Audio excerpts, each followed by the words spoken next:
Welcome class 9. Today we will learn about the electrical resistance. So what is resistance? Resistance is the obstruction offered to the flow of current by the conductor. Let's learn about this resistance in more detail. So let's say there is a conductor out here.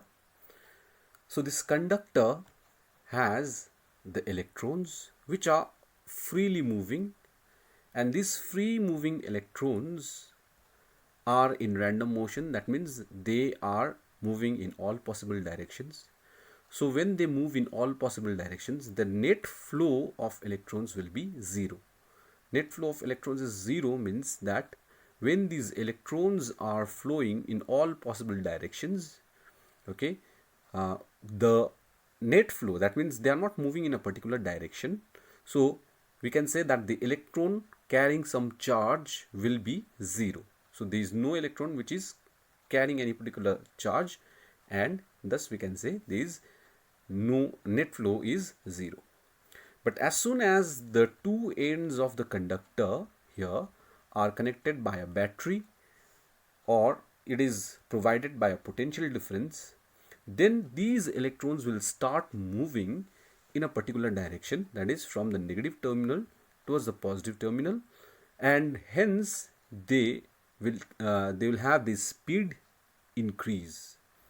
So the speed will increase, and as they move on, the these electrons will will collide with the positive ions, and hence their kinetic energy will be lost, and hence the speed will decrease. So after each collision, they again will accelerate towards the positive terminal and suffer collisions with other positive ions and the free electrons. And this process continues. Again, the speed will increase, again they will collide, and again their kinetic energy will be lost and the speed will decrease, and this process continues. So this is how a wire offers a resistance to the flow of electrons. Okay, so this is the actual cause of resistance to the flow of electrons, and this is what resistance means. Next is Ohm's law. Ohm's law was proposed by George Simon Ohm. He states that the current flowing in a conductor is directly proportional to the potential difference applied across its ends if all the physical conditions are kept constant.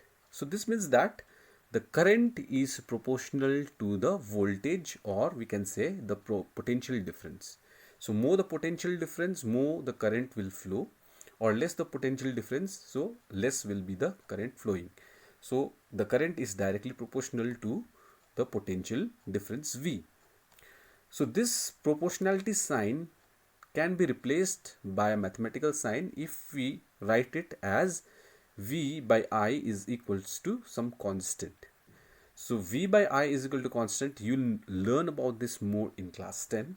So V by I is equal to constant means that constant will be the resistance. So when you cross multiply this V by I is equal to R, this I and R gets multiplied, and then we'll get V is equal to IR. So R is the resistance, which is the constant at a given temperature. So let's learn about the unit of resistance. Since R is equal to V by I, V means the potential difference, which is equal to volt. I is the ampere. The unit of current is ampere. So V by A is equal to ohm, and it is represented by a Greek letter called omega.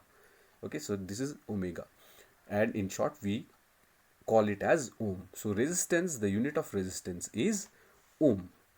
So if 1 ampere current flows through the conductor when the potential difference is 1 volt, then the resistance of the conductor is said to be 1 ohm.